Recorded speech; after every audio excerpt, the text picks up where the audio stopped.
Hello, and welcome to another edition of Podcasts for the Future. I'm your host, Tim Chrisman, the Executive Director of Foundation for the Future.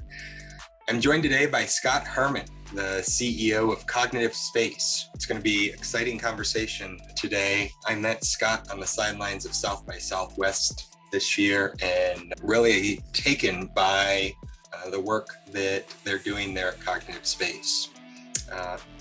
Cognitive Space is a startup that's focused on AI-driven satellite operations and mission planning. Scott's a passionate new space, small satellite, remote sensing, machine learning, AI analytics, agile development, lean startup, and cloud computing evangelist. So as you can tell, conversations with him get pretty excited because of his passion. Scott's been deeply involved in strategic planning, business development, product management, and software development. But at the same time, he loves supporting the program management, the operations, the incubation and community outreach, as well as industry mentorship, customer service, and investment activities. It's a pretty cool combination of what he's doing and the sorts of organizations he's supporting. Scott has spent most of his career developing and deploying remote sensing, imagery analysis, sensor fusion, knowledge management, and geographic information systems for the national security community. Before he was the CEO of Cognitive Space, Scott was the CTO at BlackSky, a satellite analytics company that recently IPO'd as one of our latest new space unicorn companies. Before BlackSky, he was responsible for product and platform development at Maxar. He's also an advisor and mentor with Techstars, new space investment portfolios. In case you don't know what Techstars is, it's a venture capital accelerator for startups and definitely one of the higher profile and all around better programs that you can get. So it's exciting to have Scott on here, and let's get to it. Alrighty, thanks for being here today, Scott. It's exciting to have you here, and I'm looking forward to hearing more about what it is that you have going on. Yeah, thanks a lot for having me on. I really appreciate it. Yeah, I wanted to first talk a little bit about your journey here. Looking through your bio, you started as software engineer after a dual major, political science and computer science, and now you're leading a company that's rapidly expanding and graduating or working with a variety of companies, accelerators, and so it's an exciting journey, but love to hear, how did that come about? Yeah, so there's a common theme if you look at how I've grown over the years, and it's really being at the intersection of satellite remote sensing and geospatial analytics and national security. So I started out as an engineer. I was a programmer at first and rose through the ranks of becoming an architect and a systems engineer and a program manager, and moving up through the what you might call the technical management ranks. Yeah. But the common theme through all of that engineering work was, how do you apply what you're building to the mission? Yeah. So, I am a bits and bytes guy, but through most of my career, it was very much about how do we deploy the system and how is it being used operationally? And in fact, for the first half of my career, I really worked in what you might call the black world, right? With the three-letter agencies. And basically what I was doing for many years was what's called operational prototyping and deployment. Okay. And so we would spend time in the lab building new capabilities, but then we would take it on the road and deploy with it into not only exercises, but a lot of operations. So for many years, I was part of what was called the National Intelligence Support Team, which was a flyaway team. And so when there was a crisis around the world, the local ambassador, the local military commander would say, I need national help. And so we would fly in and basically set up an instant intelligence cell with analysts and operators from the different agencies, as well as reachbacks to the three-letter agencies and all of the national assets, including satellites. And so on the one hand, it was an engineering job, build new stuff, build new features, integrate new feeds, think about new user experience. But at the same time, I spent a fair amount of my time sleeping under Humvees and going to different garden spots around the world, really trying to understand at the pointy end of the spear what kind of systems and capabilities were needed. After spending, like I said, probably the first half of my career working in that world and kind of honing those skills that really spread across things like not only computer science, but political science and national security strategy. I made the jump into the commercial world, but still looking back at the national security community. So I ran products and platform at Maxar for several years. This is back in the GOI and Digital Globe days, if you remember those names. And then I got involved with starting a new company that really wanted to take advantage of what was happening with the small satellite revolution and the wave of geospatial analytics and artificial intelligence. That company eventually grew to become BlackSky, where I was the CTO up until the SPAC IPO of about a year ago. And then I got involved with the cognitive space, and now I'm the CEO there. Yeah, no, it's a cool journey. I too have a number of years of experience working with what's now National Mission Force, similar experiences out of what you're talking about. A lot of fond memories, sleeping out under the stars in beautiful locations. Hey, it's the coolest job I ever had, gotta be honest. Oh yeah, no, it's true. And I'm especially glad that it was early in my career. I know there's a number of people who went to those jobs later, and I salute them because the pace is hard. Investment bankers on Wall Street have nothing on the hours some of these missions required. And I feel like it was a great formative experience. And it sounds like that has been a huge platform that you've used as you've grown, especially as you've started taking on these leadership roles in startups, whether that was with your work in openware all the way through cognitive space. What was it that was one of the hardest pieces of transitioning from the national security side to the commercial side? When you're doing things commercially, even though you can be very mission focused, there's still a profit motive, and there still is the intricacies of how do you build companies. And I've been fortunate. I've actually worked across a number of different startups and small businesses while they were in their hypergrowth mode. It's almost become a specialty of mine in a lot of ways. How do you scale up a company? And that was really exciting, right? So even though it was a commercial entity, in many cases, it was how do we take this ragtag, bunch of specialists and really grow it into something that is a sustainable, profitable business, even though it may still have a national security focus as one of the key customer verticals. And then how do you grow those companies beyond simply being glorified defense contractors and really look at it from the perspective of what is the other commercial market out there? Right? So if you think about the work I was doing at GOI and Digital Globe, right? Now Maxar, certainly the US government and international ministries of defense were the primary customers. Right. But at the same time, we were also feeding content to Apple and Google and other mapping organizations and big search engines, and striving to find that addressable market for things like energy and supply chain and critical infrastructure, and figuring out whether the whole industry could cross that chasm from being totally dependent upon national security to finding viability and sustainability in other addressable markets. So really fascinating problem, but that was one of the challenges. You think of the national security world, and it's all about what contract do you win and what's the procurement and where's the funding coming from. And then you think about working with commercial organizations, and there's an agility and a nimbleness and a velocity that is usually unmatched when you're working with government sponsors. True.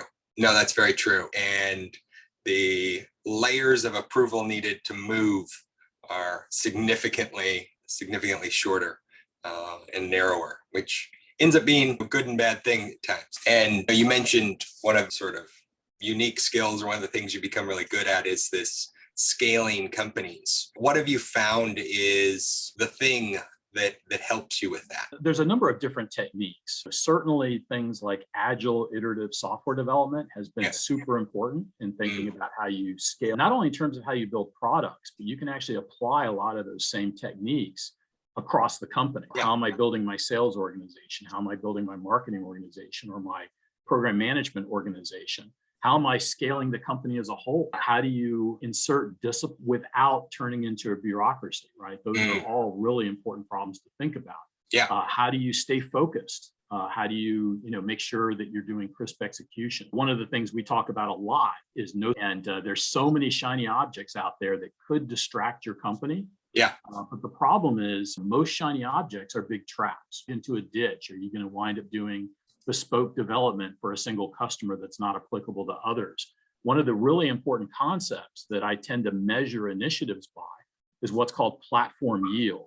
And the platform yield is basically saying, yeah, it's okay to do programs and contracts and professional services, but what is it doing to drive features into your product base that then can be applied to other customers and make you a viable product company, not simply a services company. But that tension between do what the customer needs you to do, but also find capabilities that can be applied to a much larger customer base, what's called an addressable market, is driven by this concept of platform yield. So for example, we may look at a project, a contract, like a government contract or even a commercial contract, and say 60 to 80% of the work is going to drive new features into our product roadmap that can be applied elsewhere. That's a good project. 20 to 40% of that work may be bespoke, or it may be customs integration or architecture and design support, but that's okay because we're getting that 60 to 70% platform yield out of it. Yeah.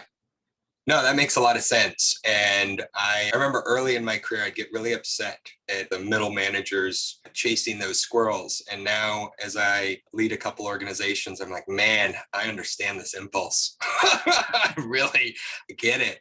There's a lot of cool stuff that you could be doing, but you're right. At some point, saying no is the most freeing thing you can do. And I think one of the challenges is that I think it's pretty easy to look at it and say, we have the discipline not to chase bad money, but that's not the decision. The decision is there's lots of good money out there. But how do you chase the best money? How do you chase the stuff that's going to give you the biggest return on your product investment? That's going to give you the longevity and contract space, that's going to give you the recurring revenue stream. Right. That's a lot harder than simply saying, yeah, that's a squirrel, don't chase it. One of the things I learned from a previous mentor, and I've been fortunate that I've worked for some phenomenal mentors, but one of the things he constantly hit us with is know what to say. What you say no to is just as important as what you say yes to. It's easy to say yes, and then you're spinning, right?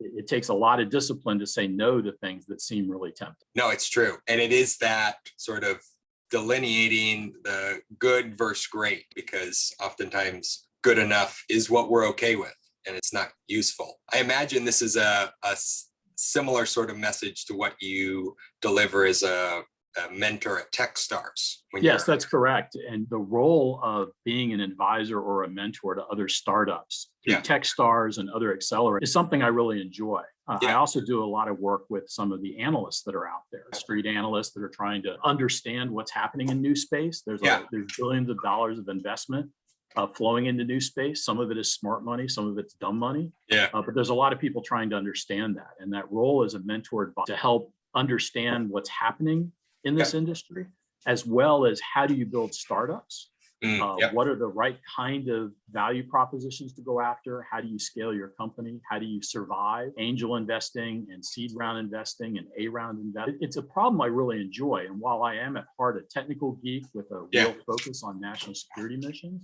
one of the things I really like about the job I have, both as a CEO and as an advisor, is just the breadth of the problem set. You have to know how to build stuff.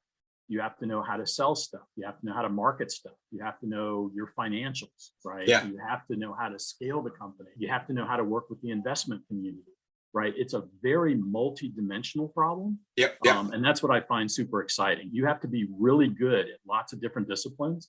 You don't have to be a master of everything, but you can't just be a thin jack of all trades. To be successful as a CEO, you've really got to have a lot of depth in a lot of different disciplines. And that's part of the fun. It's part of the challenge.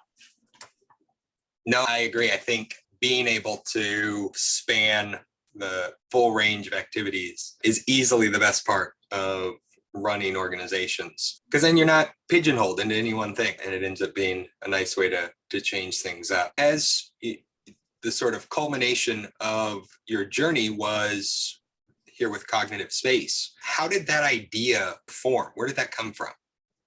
Yeah, so what we're doing at Cognitive Space is we really help organizations fly their satellites. And we're doing that by revolutionizing satellite operations, by bringing artificial intelligence into disciplines like mission management and collection planning, communications link coordination, even order management, even the monetization framework. for building these satellites. And historically, putting remote sensing constellations into space was $1 billion effort, right? This was 7 to 15 years of engineering. This was Boeing and Lockheed and Raytheon and the big systems integrators. Big government agencies, $1 billion to get on orbit. So you might be spending 500 million or more just to build the satellite. And it was a Battlestar Galactica, right? You might spend 250 in ground architecture, 250 million in ground architecture. How do you monetize the constellation on the ground? How do you communicate with it? And then you might spend 100 to 150 million just to get it launched, right? So it was not for the faint of heart, and it was certainly not the realm of startups. But what's happened over the last 5 to 10 years, there's been a whole series of revolutions that have spawned what's now called the new space economy. And cognitive space is really supporting the build out of that new space economy. A couple of things that happened, right? You were talking about the trends leading up to this. One was the ability to build satellites cheaply. Instead of 500 million, you can get a satellite built for 5 to 10 million, or even cheaper if you start getting into things like CubeSats and nano. Commercial components, standardized buses, right? A lot of things drove that revolution. Another revolution was getting into space, right? It became a lot cheaper through things like ride sharing. Which was something that the work I did at Spaceflight Industries was a pioneer in ride sharing launch, throwing 100 satellites onto a single launch platform, for example, as well as the proliferation of launch providers, not only SpaceX, but now you've probably got 10 to 15 others that are now jockeying to get you into orbit.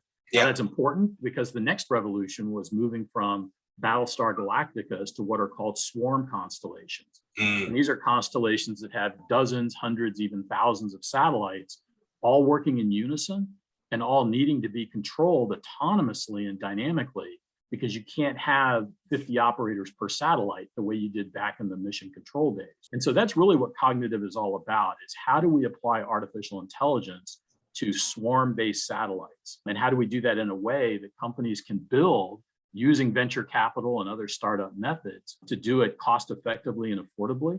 We're essentially providing a set of services that act as Lego blocks for satellite operators to build out their business. We also sell into space infrastructure. And because we're using AI to optimize the collection, we can sell back into kind of legacy operators because we can get more yield in terms of revenue or collection capacity. Or another trend that's really happening is the move from mapping to monitoring missions. The ability to do persistent monitoring for environmental or economic or national security understanding. So those were several of the drivers that got me interested in this problem. And in fact, while I was CTO at BlackSky, one of the things I was doing was looking at what was happening out there in the industry. And Gita Carafel, our founder at Cognitive Space, had started putting together a small company to look at how to apply AI to this collection planning and optimization problem. I fixated on that. I was really interested in that particular problem and helped mentor the company through Techstars, got involved in the advisory board, and then they surprised me by inviting me in and saying, "Why don't you help us with this?" And I was kind of like, "I'm CTO at BlackSky, I'm pretty set." And they're like, "No, why don't you come aboard and really help us build it? Why don't you come aboard as the CEO? Let's go do this." And that was an offer I couldn't refuse. That was really exciting. It was an opportunity for myself in terms of my own kind of personal growth and ambitions. And it's a problem I'm really passionate about. I joke that I've tilted at this windmill for more than 20 years now. Here's an opportunity to put up or shut up by building a startup that is really focused on how do you do satellite orchestration and swarm operations. And because we're working with so many people across the new space industry, we're actually helping enable an industry itself, right? It's not just one company, we're providing the tools that hopefully will allow many flowers to blossom across the new space economy. One thing that a lot of people may not understand is the level of complexity involved in managing some of these constellations. The communication architecture back to the ground from space is very different than what we have all the way through the traffic management and sort of rules of the road for where your satellite is. You want to talk about some of that and some of those problems that you all are able to solve through this application of AI? Yeah, absolutely. Part of what we're building is an engine, an artificial intelligence engine that solves for optimization across what we call a sea of constraints, kind of like the traveling salesman problem on steroids. There are many possible solutions, Yeah. But how do you find the best solution? And we're really taking a page from, in some ways, the game industry, right? You're seeing where some of these reinforcement learning models, that's a kind of AI that we use, reinforcement, as opposed to like computer vision or natural language processing, right? AI has many flavors. Yeah. What we use is reinforcement learning. And the idea behind reinforcement learning is you have many possible solutions, many variables. How do you find the best solutions out of that? Yeah. So for us, our game board is really things, hundreds of satellites in a constellation, tens of thousands of ground targets that we're trying to monitor and observe, customer commitments and service level agreements, the technical constraints of the satellite itself. What is it capable of doing? Power, battery, slew rate, jitter, communications coordination, right? It's a pretty technical problem. Sure. Orbitology, where is it at and what can it see, is a huge part of what we're solving for. How do you get that satellite tasked? How do you get that data to the ground? And what we're building is an engine that is really about the orchestration of tasking for what we call intelligent machines. So satellites in a way are robots, right? Sure. Send them tasks and they respond to those tasks. And then you task them again. In fact, you have to tell them what to do minute by minute. Point over here, slew over here, turn your solar panels this way, downlink this data. Like it's almost a programming problem, right? When we talk about a schedule for a satellite, it's the program of activities on a minute by minute basis. So when we're trying to optimize, we may be optimizing for revenue. How do I maximize revenue out of our satellites? It's a manufacturing problem in a lot of ways where the satellites are producing raw materials. They may be producing observations or communications capability, but it's very much an optimization for yield. And that yield could be revenue, it could be total capacity, it could be customer prioritization, it could be revisit and service level agreement optimization. There's a lot of different what we call biases that you can put against this problem. But intelligence machines don't have to be just satellites. And in fact, what we're doing is applicable to things like drones and other types of sensor networks. Right. And our eventual goal, our long-term, is that we're orchestrating millions of these intelligent machines across a wide range of customers. We're doing it on Earth. We're doing it in orbit. We're even doing it interplanetary as we move out into cislunar and Mars and asteroid mine. That's all going to be driven by this network of intelligent machines, and they have to operate with autonomy. They have to be able to take dynamic tasking, and they have to be able to get their results back to wherever they're going, whether it's observations or comms or whatever the mission of those particular satellites are. So that's what we're building out. Well, and this is a good example of what we talk about a lot of, things in space benefiting us on the ground. Yes. Where these satellites need to have that level of autonomy, whether it's because they're in a communications blackout, whether it's because of whatever. But that even just how many of them there are, right? When you used to have 50 operators with one satellite, you could do a lot of manual adjudication and consistent, persistent orbits, predictable orbits. Now what's happening is you have swarms of satellites and they're flying in all kinds of different orbits. Right. So it's not as simple as going, I pass over this spot on the Earth every 3 days between 10 and 12 o'clock, and I'll just manually adjudicate a schedule, or I use some basic heuristics in terms of an algorithm. Now it becomes a much, much more complex problem. And that then applies here on the ground or in the air with these drone swarms, all the way through delivery drones. It's similar algorithms that are tested in space, tried in this environment, especially as these constellations grow. That's a great time to do that agile software development for use on the ground. A lot of people think we in the space sector essentially take pallets of cash and shoot it into space. But I think this is a great example of being able to take the benefits of space and bring it down beyond the benefits of the satellite itself, doing the observation, the monitoring, and stuff like that. Yeah, absolutely. And some people will look at what we're doing and go, oh, you're doing fleet management. And in a way, it is a fleet management problem, right? Whether it's an airline or a bunch of delivery trucks, there's a lot of similarities. I think the differences and why this isn't a traditional fleet management problem. One, very three-dimensional, right? You're dealing with orbits and space and targets on the ground and having to coordinate all those. The second is that we're actually producing the schedule for what that intelligent machine does. So it'd almost be like fleet management, except you're also driving the car or driving the delivery. Right. As opposed to just saying, be at this destination or deliver this package. but it is I guess you could call it a variant of the fleet management problem. But the goal is definitely, why are we doing this? This is a theme throughout my whole career. It's, yeah, I'm a technologist, I'm a super geek, but it's not about the bits and bytes. It's about what can you do with it and what are you changing by having that capability. And that's really where the focus is. And what you said about what we do in space impacts us here on the ground is a huge vision driver for me and for cognitive space. And it really goes to this idea of, what are we doing to increase our understanding of the Earth and eventually an interplanetary ecosystem? And what are the dimensions of that, right? Whether they be environmental, economic, national security, supply chain management, critical infrastructure understanding, construction monitoring, global transparency is the goal. Yeah, no, that makes a lot of sense. One of the things I wanted to get to is, what was it that, looking back across your career, what was it that made you think space is it? This is where I want to go.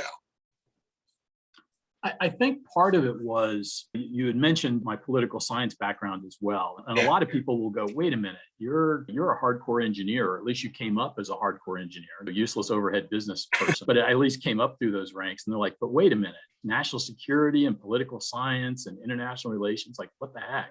Yeah. And I guess part of the background there is, I come from a family of intelligence specialists and I was a military brat. So for me, like growing up in the factory town, right? Yeah. I graduated from Fort Meade High School, just to give you an example. Okay. And so for me, this intersection of technology and monitoring and global understanding always made sense. It was something that was a life's work objective for me. And tacked and weaved here and there across different kinds of companies and missions, it's been a fairly consistent theme all the way through. And so this overlap between kind of political science and geopolitics and how do you apply technology to that particular problem has been a common theme all the way through.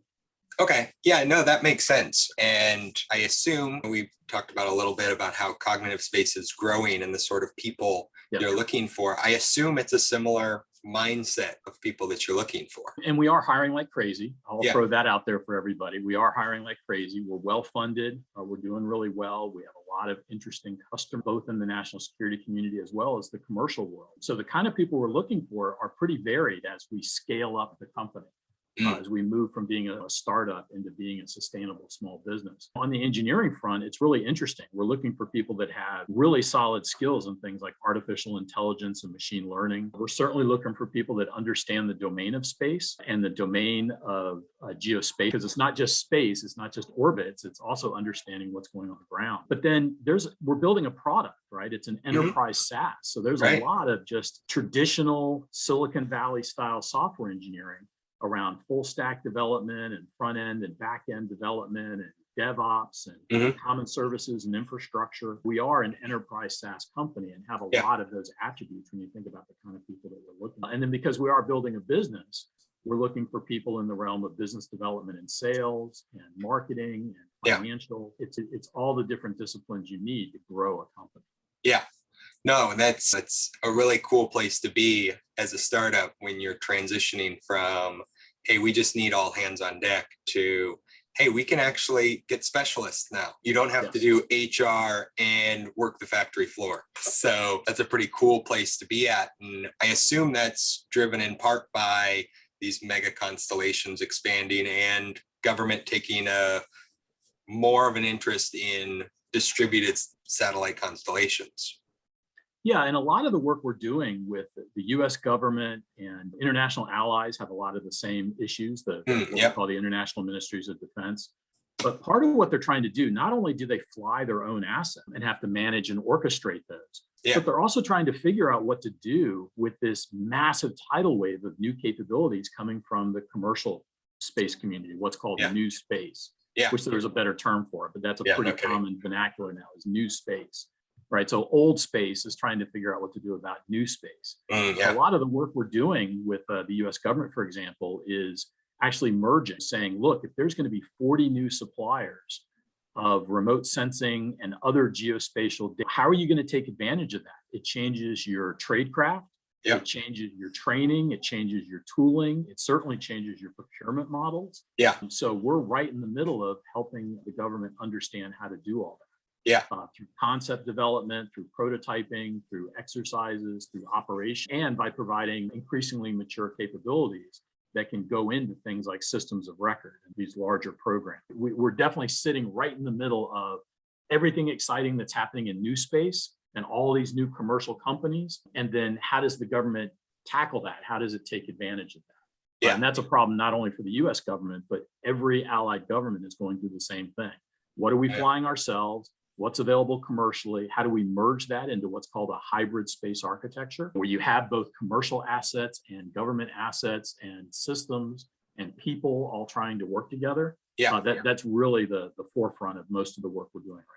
That's exciting. We're getting close to the end of time here. End of time. Well, that sounds ominous. The end of our time. But looking ahead the next 2, 3, 5 years, what is it you're most excited about with whether it's cognitive spaces development or just the space sector in I general? think in terms of cognitive space, we're in an exciting phase right now. We are going to be going after an A round of funding. We continue to land additional customers, both in the government and commercial space. Yeah. Probably the most exciting thing is scaling up. How do we make this a sustainable business? How does it get legs, right? How do we make sure that we are building something of lasting value? That's probably the most exciting thing that we're doing. But the other thing that's really exciting is we're doing that within the context of what's happening in the new space industry itself, what's called the new space economy.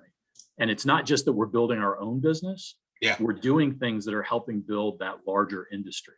So all of the companies we're working with are players that are going to help expand what's happening in new space. Yeah. Some of them may be later stage, so they're big and they're in play and they're part of the SPAC revolution in terms of IPOs. We play in that world a lot. But there's also the 5 guys in a garage that have some angel funding, and they're like, we have a really cool idea for space, but how do we build our own business around it? And so we're helping those people get started as well. So I think that's really exciting. There's how do we grow cognitive space, but how do we grow all of new space? That's what gets me up in the morning.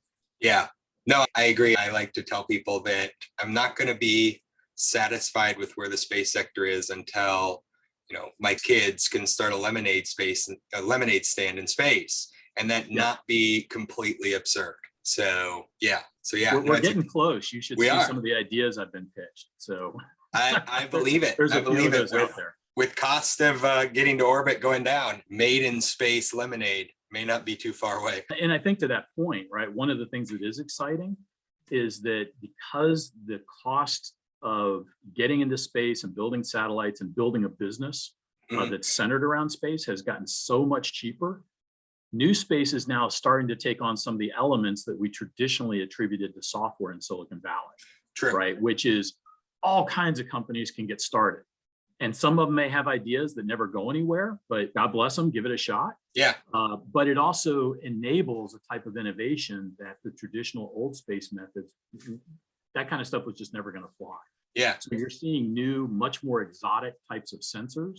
You're seeing a lot of experimentation around business models. Yeah. One of the things that's going on right now is this attempt to figure out whether new space companies can have what's called the long tail customer, the democratization of the customer base, getting into B2B for small businesses and even B2C. That's something that traditionally hasn't happened, right? The dirty secret of our industry is there's only about 10 to 15 real customers that drive 99% of the revenue for all of new space. But that's changing. And so I think this idea of it's not just about building cheaper satellites or getting more companies off the ground. It's this experimentation around business models, value propositions, use cases, and scenarios that's probably as exciting. We can do so much more things. We can experiment and try, similar to the Silicon Valley startup arena. And that means innovation is coming to what we do in greater ways than ever before. No, agreed. It's a great time to be here in the space sector. But yeah, before we close out, is there anything we missed talking about that you want to make sure we hit? I think we covered a lot of ground. We talked about what cognitive space was doing to bring new tools for new. I think that if you haven't gotten it from what I've said already, the role of government and national security in driving a lot of this, kind of what you might call customer one or the first vertical, and some people will call it the first bowling pin, it is essential, and it drives a lot of crazy dynamics. I think it's important that while we continue to service the national security community, space is for everybody. And we want to make sure that other use cases, whether they be business use case or environmental use cases or global transparency and accountability use cases. ESG, for example, is a thing that's starting to look a lot more at space and remote sensing.